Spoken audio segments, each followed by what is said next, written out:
اپنی ویڈیو کا آغاز کرتے ہیں۔ ولادیمیر پوٹن جوزف اسٹالن کے بعد سب سے طویل عرصے تک برقرار اقتدار رہنے والے روسی حکمران بن گئے ہیں۔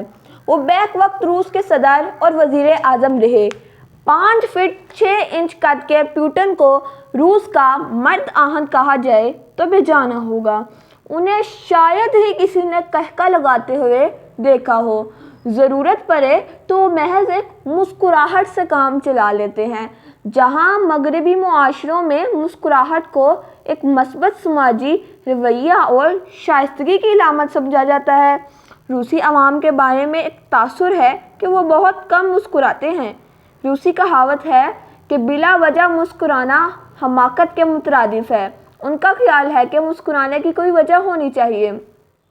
ولادیمیر پوٹن نے 7 اکتوبر 1952 کو لینن گراڈ میں ایک غریب گھرانے میں آنکھ کھولی۔ ان دنوں لینن گراڈ کو مافیا ٹاؤن کہا جاتا تھا۔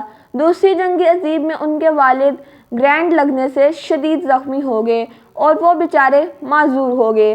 ان کی والدہ جو ایک فیکٹری ورکر تھی، لینن گراڈ کے محاصرے میں فاقوں سے مرتے مرتے بچی۔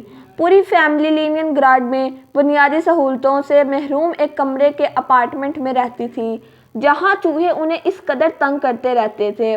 ان کے 2 بھائی وکٹر اور البرٹ کم عمری میں انتقال کر گئے تھے۔ ہوش سنبھالنا تو وہ لینن گراڈ اسکول نمبر 281 میں داخل ہو گئے۔ اسکول ریکارڈ کے مطابق وہ کبھی بھی اچھے طالب علم نہیں رہے۔ 11 سال کی عمر میں جوڈو اور 14 سال کی عمر میں روسی مارشل آرٹ سامبو کے ماہر بن گئے۔ وہ بلیک بیلٹ جیت لی۔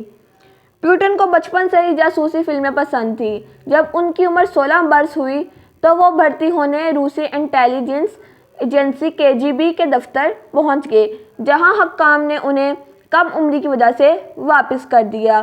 پوٹن نے 1975 میں لینن گراڈ اسٹیٹ یونیورسٹی سے قانون کی ڈگری لی، مگر قانون کی پریکٹس شروع کرنے کی بجائے KGB میں شمولیت اختیار کر لی۔ وہ پلیٹوف کے جعلی نام کے ساتھ KGB انسٹی ٹیوٹ میں ٹریننگ لیتے رہے۔ انہوں نے 15 سال KGB میں انتخاب کی خدمات میں انجام دی، لیفٹیننٹ کرنل کے عہدے تک پہنچے۔ سروس کے آخری سالوں میں انہیں مشرقی جرمنی میں تعینات کر دیا گیا۔ برلن شہر 2 حصوں میں تقسیم ہونے کی وجہ سے امریکی CIA اور روسی ایجنسی KGB کا گڑھ سمجھا جاتا تھا۔ ان دنوں میں سرد جنگ اپنے عروج پر تھی۔ یہاں قیام کے دوران انہوں نے دیوار برلن کے گرنے کا منظر اپنی آنکھوں سے دیکھا، جو پوٹن کے نزدیک کمیونسٹ نظریے کی شکست کا منظر تھا۔ ڈریزڈن شہر میں مشتعل ہجوم KGB دفتر کا گھیراؤ کر لیا۔ اس وقت پوٹن اپنے دفتر میں ضروری کاغذات جلانے میں مصروف تھا۔ شور سن کر وہ گن لے کر باہر نکلے اور مظاہرین کو دھمکی دی کہ اگر کسی نے ایک قدم بھی آگے بڑھایا تو گولیوں سے چھلنی کر دیا جائے گا۔ ان کی دھمکی کام کر گئی اور ہجوم خوفزدہ ہو کر پیچھے ہٹ گیا تو پوٹن اور ان کے ساتھی جان بچانے میں کامیاب ہو گئے۔ 1991 میں جب سوویت یونین ٹوٹ گیا تو پوٹن کا دل بھی ٹوٹ گیا۔ انہوں نے KGB چھوڑ دی۔ پوٹن نے کچھ دیر لینن گراڈ اسٹیٹ یونیورسٹی میں کام کیا، پھر سیاست میں چلے گئے اور 1994 میں لینن گراڈ میں ڈپٹی میئر کے عہدے پر خدمات انجام دیں۔ پھر وہ ماسکو چلے گئے، جہاں روسی صدر بورس یلتسن میں اسٹاف میں شامل ہو گئے۔ انہوں نے 1998 میں ڈپٹی ہیڈ آف مینجمنٹ بنا دیا گیا۔ کچھ عرصے کے بعد انہیں KGB کا سربراہ بنا دیا گیا۔ سوویت یونین ٹوٹا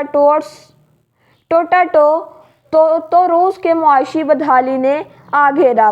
تماشا یہ ہوا کہ بورس یلتسن جیسا مسخرہ روسی صدر بن گیا۔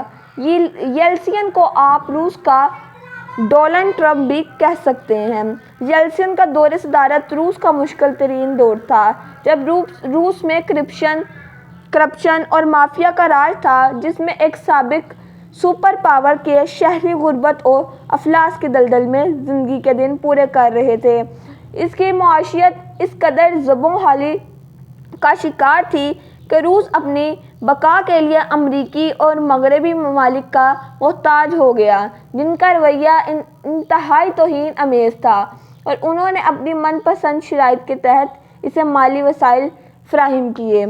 آج کا اختتام ہوتا ہے، اگلی ویڈیو میں ملاقات ہوگی، تب تک کے لیے اللہ حافظ۔